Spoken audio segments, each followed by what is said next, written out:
few moments later. Halo semuanya, selamat pagi. Jadi hari ini kita mau praktikum kimia. Materi penurunan titik beku. Jadi tujuan dari materi ini adalah untuk mengetahui titik beku dan penurunan titik beku dengan mengaplikasikannya dalam pembuatan es krim. Berikut adalah proses praktikum es krim, penurunan titik beku dari kelompok kami.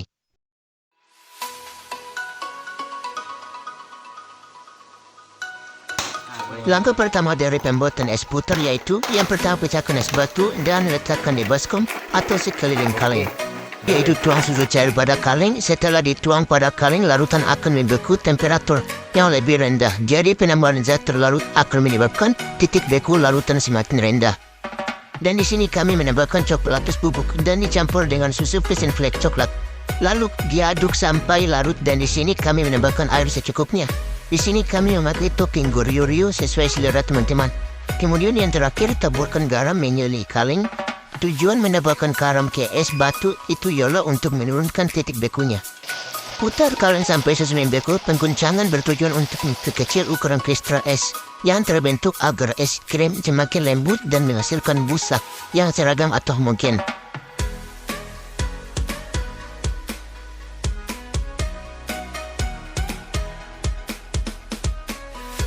Ini adalah hasil setelah 1 jam 30 menit karena saat dicek susunya sudah membeku. Es krim pun siap disajikan. Jadi susu dalam kaleng yang terendam es batu dan garam itu nanti akan mengalami proses penurunan titik beku. Karena perpindahan kalor dari susu tadi ke es batu.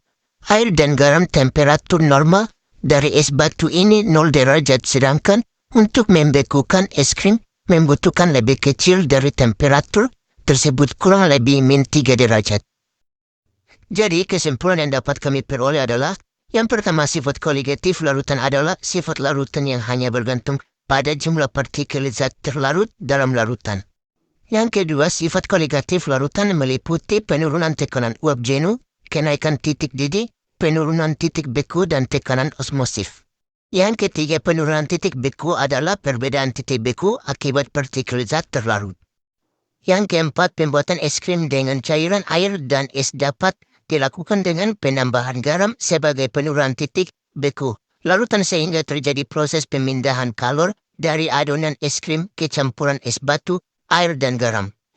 Itu tadi adalah praktikum dari kelompok kami. Sekian dari kelompok kami. Wassalamualaikum warahmatullahi wabarakatuh.